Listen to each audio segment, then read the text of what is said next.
Hello, everybody. Welcome back to the podcast. This week, we're talking all about affordable glow up tips because I feel like the glow up season is well and truly upon us. And I do believe that glow ups do not need to actually break the bank, and you can actually make like small and consistent changes, especially in like month one of trying to achieve a glow up. And you can also focus on like simple things and sustainable things, like using things that are already available to you before you start to spend more money, or before you start to spend any money at all. And I also do believe in the power of time when you really do want to glow up, and like how you can incorporate time investments into mental, physical, and financial aspects of your life, because I feel like a nice, well-rounded, holistic glow up is what we like over here at Double Life. So let's start with, do we want to start with mental glow up mindset tips? What do you think are some affordable ways listeners can glow up this year mentally? Mentally, I think if you're wanting to focus on your personal development, definitely start grabbing some books. You can even go to the library, you don't have to buy the book. You can go to the library, or you can, if you already have a Spotify subscription, you can listen to a lot of books now, the audio version, or there's a lot of podcasts that kind of talk about similar topics to what you would get in these personal development books these days as well. So there's endless resources, in summary, of how you can level up in your personal development, and I would really recommend focusing on that in this year and beyond, because I think like the information that you can glean, and I really kick myself for not actually acknowledging this a lot earlier on in my 20s, and how much information is available out there in books specifically, because I think I got sucked into the trap of learning online. And while learning online is all well and good, and you can learn a lot from people who want to share their expertise in a certain area, or through a Google article on that specific topic, I think there is just something about reading an entire book on a specific topic that goes into like specific chapters on different subtopics within that same topic, and really breaks things down and gives examples. And it's often someone that's like an expert in that area that has research that backs up what they're saying. I really think I underestimated that for many years, up until probably last year was the first year that I really honed in on reading books and really got into self-development books in particular. And just that space, and it really opened my eyes into like how much information I was missing out on, and how much I was able to learn in such a short period of time by just investing a bit of extra money and time into those things. And books are really not that expensive, especially the self-development ones and the ones that have been around for a long time. They're really not that pricey at all. But like I said, if you still aren't able to afford those, then there are versions that you can already access if you have subscriptions to Spotify, or you can listen to podcasts for free like you're listening to this one. So there's really no excuse to not be able to find that kind of information. And I know, Dev, that you're quite an avid reader of like personal development books as well. So is there anything else in the book space, or any specific books that you would maybe recommend to someone? I find it hard to recommend specific books, because I just feel like you have to be in the right mindset for a book to read it and actually take it in, especially in personal development, because I used to be the kind of person who would look at like habit building books and be like, that is a load of crap. Like, Really? I can do that myself. Whereas now I fully understand the power of the concepts that people teach. And I also think that a lot of personal development is the same thing wrapped up in different wrapping paper. And the reason the different wrapping paper exists is because people absorb things in different ways. So like, I love science-backed things being explained in practical ways. And a book I really liked this year was The Courage to Be Disliked, The 4 Agreements, Breaking the Habit of Being Yourself by Dr. Joe Dispenza. Like, those are the kinds of books I love to read. Whereas one book that I avidly have disliked. You know the chimp paradox? I don't know if you've come across that. I've watched it. I read that.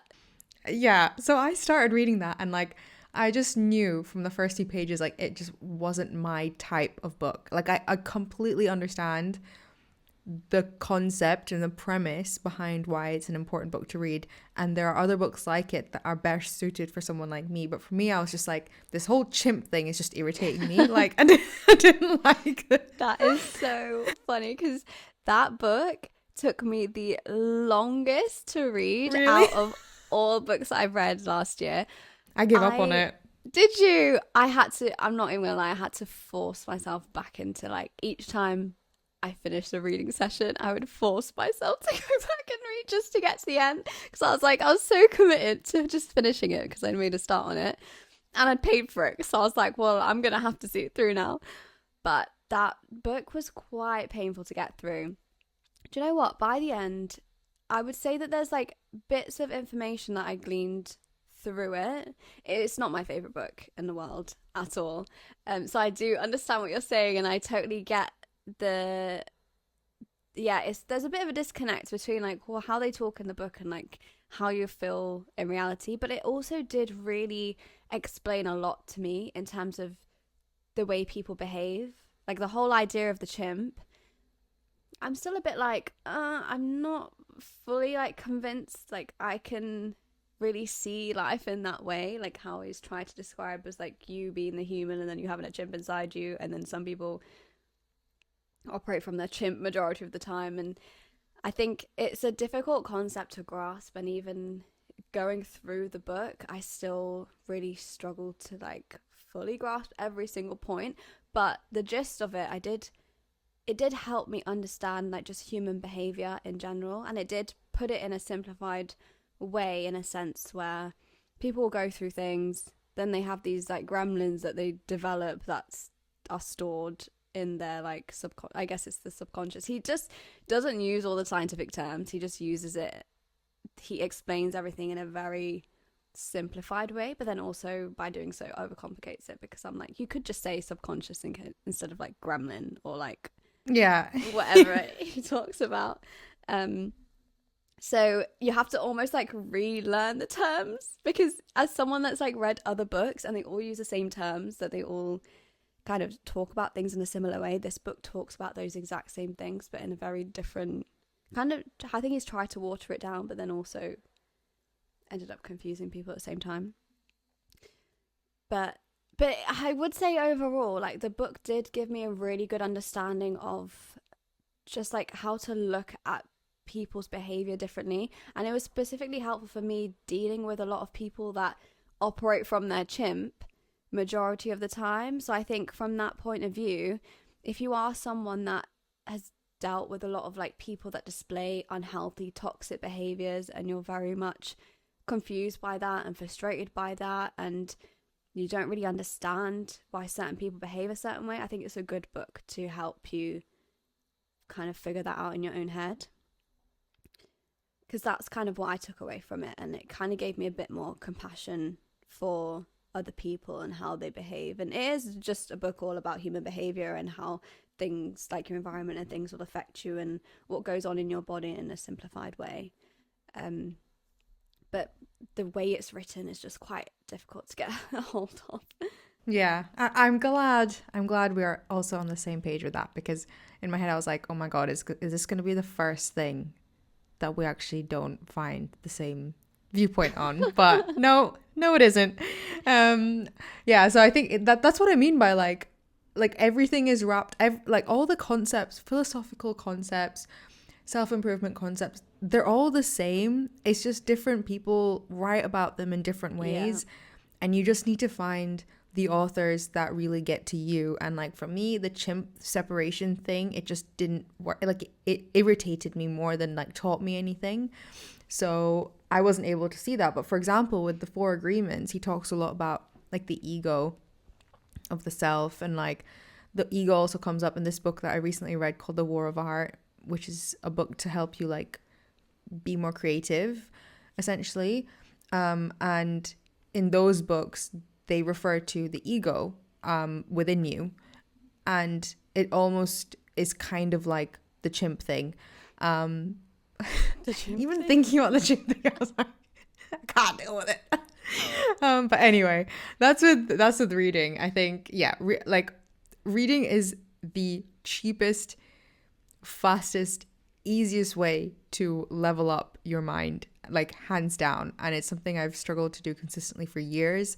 And 2025 is going to be the year that I read 25 books. Oh my God.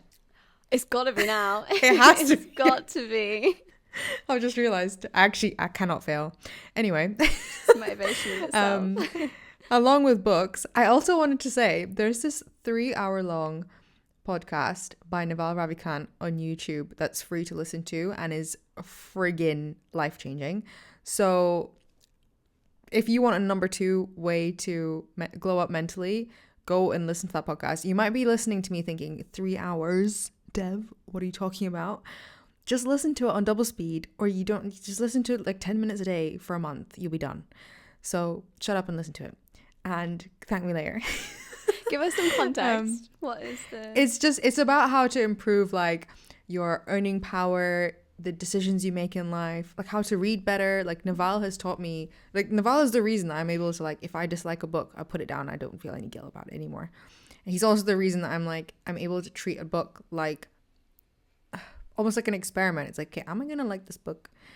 I'm going to examine the chapters. If all the chapters pique my curiosity, I'm going to read the book. If they haven't piqued my curiosity, I'm going to read the introduction, the conclusion, and think, okay, do I actually want to know how he came to this conclusion? Do I want to know the arguments he made? I'll read the book. Like, he's just he's an Naval Ravikant, he's an investor, he's a philosopher. No, philanthropist. And he's said a lot of valuable things around like the coming of this like digital media like revolution and things like that. Like, he's just very well spoken on things that you're probably interested in if you're listening to this podcast. And he teaches a lot of concepts as well. So I think that 3-hour podcast, it's kind of like, I don't know if it is a reading of his book. I can't remember if it's a like exact reading of his book or if it's like different material, but he talks a lot about the same thing. So I highly recommend just listening to that because it is free and it's on YouTube. The other thing I think I just wanted to touch on with mentally leveling up is doing a digital and physical declutter, because I think the power of having a clean environment, both physically and digitally, allows you to actually let a lot into your brain that you probably have not let in for a long time. And I say this from like with deep pain and experience. Someone who's like very digitally messy, because I've lived off of my laptop since I was like 10. And also physically, I have struggled with like hoarding and not getting rid of things and buying more things. So I've always lived in like clutter, like organized clutter. And I know the power of like getting rid of that. So I think that's something you can really do for free, if not something that could make you money if you were to sell any of your physical things, and really help you mentally level up by making space for other better things to enter your brain. Yeah, that's such a good point. I think I only really realized how much like clutter affected me when I moved out of my home, because I had so much to pack up and sort through, and it actually got me to a point of like feeling like I don't want to own anything ever again. Like, I wanted to just chuck everything away because I was so like all the stuff I'd accumulated, I just didn't know what to do with it. And it was like, will I need this at some point in the future, or will I be able to replace it? Like, I was so torn. And I feel like when you do grow up with that habit of hoarding and feeling like you need to keep hold of things just in case, it's really hard to implement the practice of just regularly clearing your space physically. And then I think that does end up having an effect on your digital space as well, because if you're someone that does typically hoard in real life, you're gonna implement the same habits of like keeping extra files that you don't need and not clearing your digital space and keeping that organized as well is something that I've also really struggled with. But the point that you made on like selling unwanted things and stuff like that is a really good segue into our financial glow up topics, because that's definitely something that I think is so useful if you are someone that needs to clear their physical space, and that'll help you mentally, but then also financially if you're someone that wants to just earn a little bit of extra money while clearing the things that you don't want or need anymore. The best way to actually get rid of that stuff but also have it benefit you is by just selling it on. And there's so many ways that you can do that these days. There's Vinted, there's eBay. One other way I think is really financially savvy way to glow up and just be more affordable in general, be more mindful of your finances. If you have any special occasions coming up and you're thinking of buying that new outfit that you know that you won't wear ever again, you should rent it instead. And there's platforms like Buy Rotation that you can rent an outfit and just hire it for that one time and then send it back, and then you're not dealing with that clutter of having that extra item that you're probably not going to wear for the next few years anyway because it was for a very specific occasion. But then you're also not bearing the full cost of buying an outfit like that, which could be a lot more expensive than what it would be to hire it. So you're kind of killing two birds with one stone as well. But what are some of your financial glow up tips, Dev? I think the cheapest thing you can do, the free thing that you can do to financially glow up this year is to track your expenses. And I think we've spoken about this a couple of times across episodes on our podcast, but tracking your spending is free because thing you have to do is actually download your transactions and then just categorize them, see what's happening. But the reason that it leads to a financial glow up is because that's step one to creating like financial top level awareness of what your financial habits are. Like, what is it that you're spending money on? What is it that, like, if I looked at you from a financial perspective, how would you describe yourself? If you can't answer that question, tracking your expenses is how you figure that out. And then also, once you figure out, okay, what are my financial habits, you're able to like double down on the habits that you want to get better at. And also you're able to get rid of the habits that you find are maybe sucking your incomes into a black hole. So I think tracking is like a really amazing, like honestly life-changing thing that you could do, because that's the first thing I started doing when I started getting like more financially literate, alongside number 2, which is logging into my bank account more than I was doing before, which was never.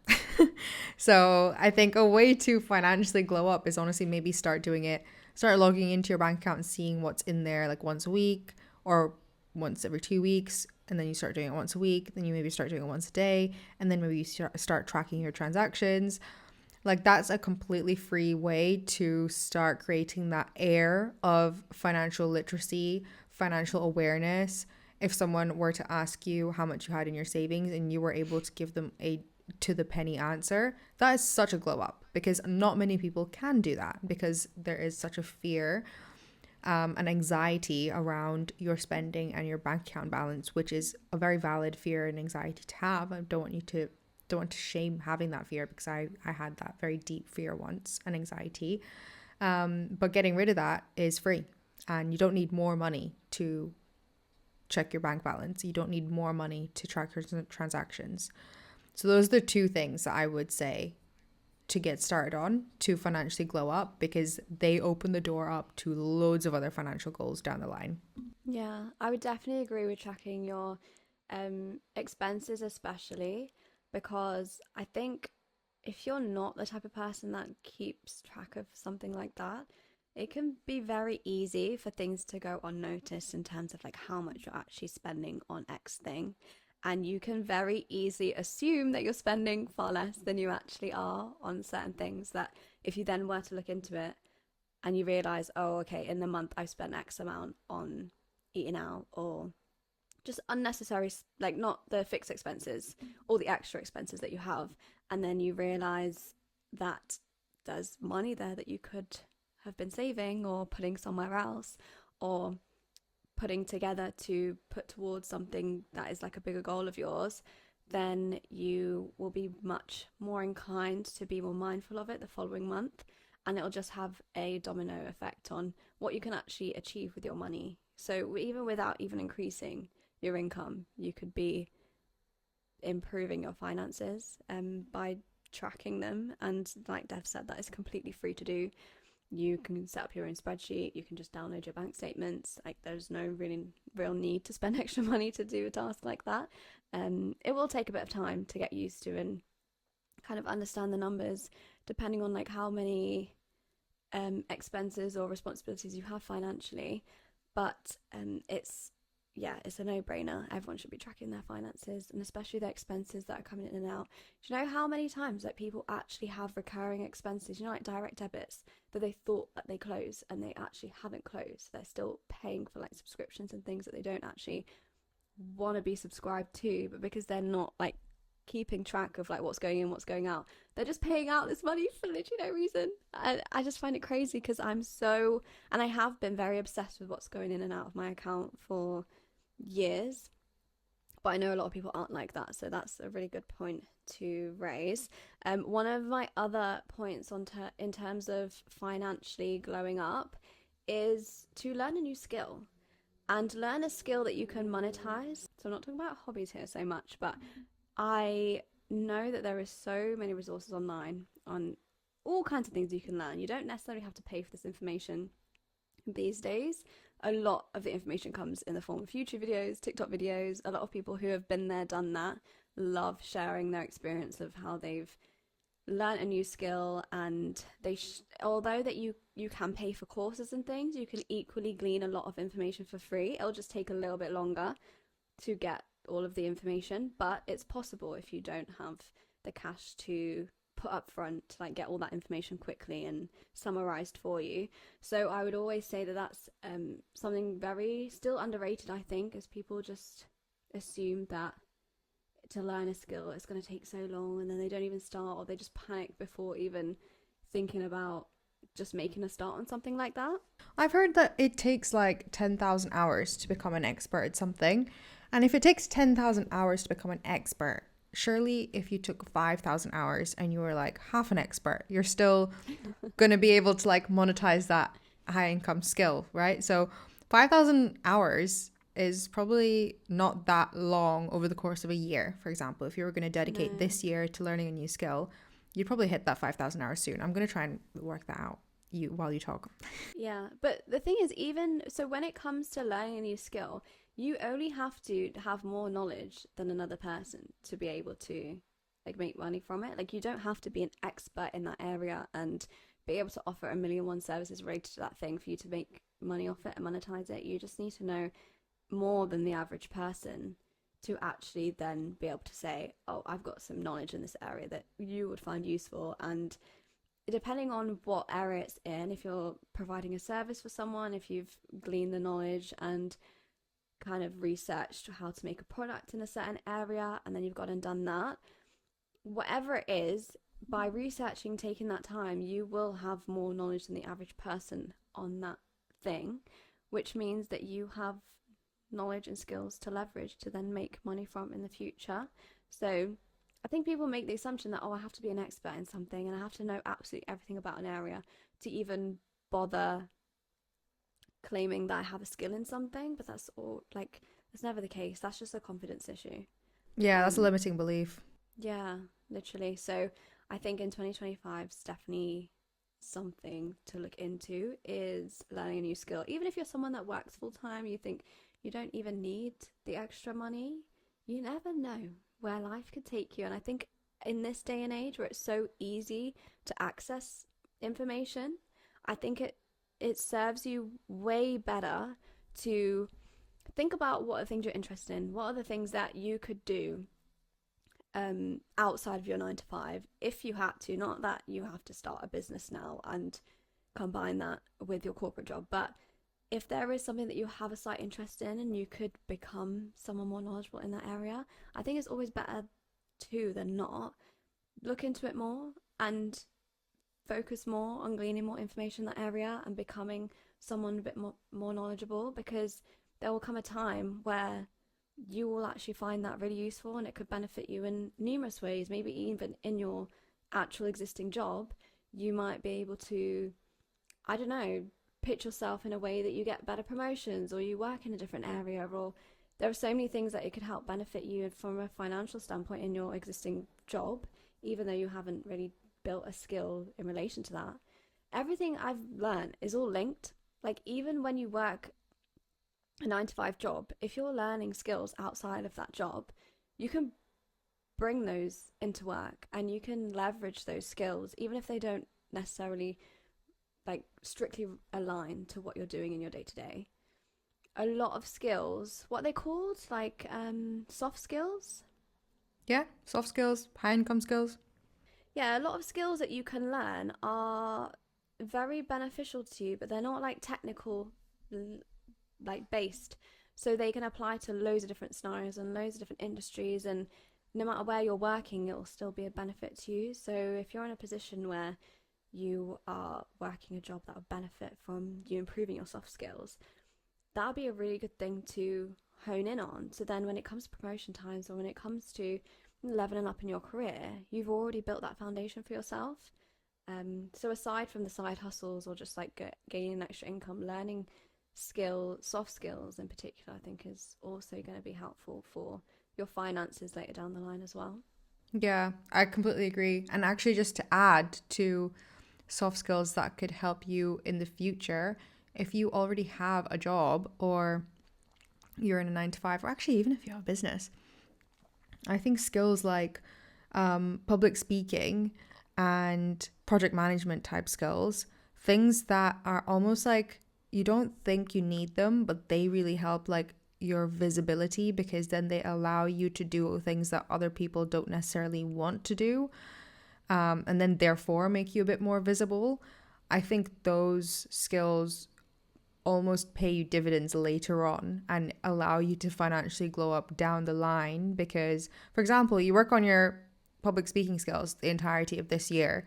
Next year, you're able to take on more like workshops or speak on behalf of your company somewhere, because you're the only one that is comfortable putting their hand up to do this kind of job, or you're the one who someone knows that, oh, she's been doing a public speaking course and like she's actually got like experience speaking on stage, let's get her to run this panel. Like, you're going to automatically get more, like you're going to attract more opportunities basically based off of you creating this visibility around this skill that you're building as well. So yeah, I think leveraging skills to financially glow up later is a really clever way to financially glow up for free. So I think that's such a good point that you've brought up. Let's talk about physical glow up skills. Wait, glow up skills? Physical glow up. Got skills in my brain. I think physical glow ups, affordable physical glow ups is probably the most difficult one to do, because it takes a lot of discipline and potential changing your habits to try and physically glow up. But I think the best thing you could do for free is to walk. I think the power of a daily step count, or you know what, a weekly step count, is life-changing, not only for your mental health and like your productivity and how good you feel, but actually literally how long you live and how healthy your body is when you're like 70, 80 years old. It's proven science that that's my line. Proven science. I don't know anything more than that. And that's based on podcasts I've listened to and other people like Lord Huberman, who has spoken about your step count and how important it is to walk. It's proven that like if you walk an average of 8,000 steps a day, your all-cause mortality rate decreases. So that's literally like the chance of you dying from anything goes down if you walk more. And at first that didn't make sense to me, but they explained it by saying things like, for example, if you were older and you did get like hit by a car on the road, you're less likely to pass away from the injuries because your body is able to either heal quicker, or you've got healthier, like you've got more muscle or other things relevant to walking more. So it's like those kinds of things that a consistent step count really helps you because helps you with, because yeah, I think like doing like caring for my nanny and things like that has really taught me, or like made it really seem important to me how much I want to kind of retain my independence the older I get.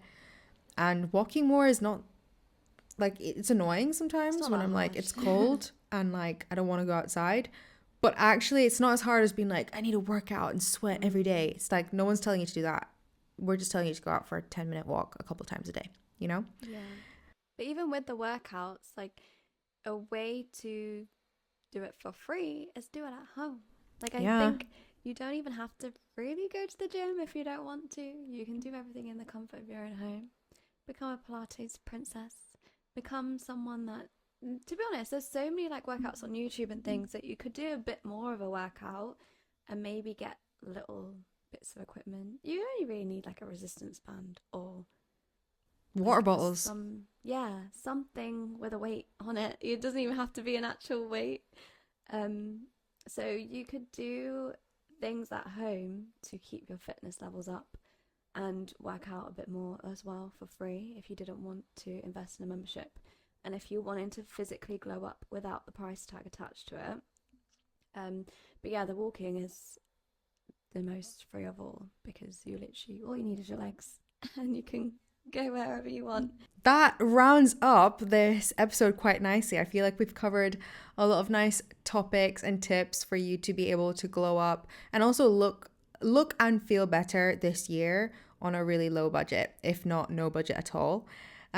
So if you're listening to us on Spotify or Apple, please give us a little rating and follow the show. And if you're watching on YouTube, don't forget to like and subscribe and leave us a comment if you've got any other tips that you can add to this as well. But thanks for listening, and we'll see you next week. Bye. Bye.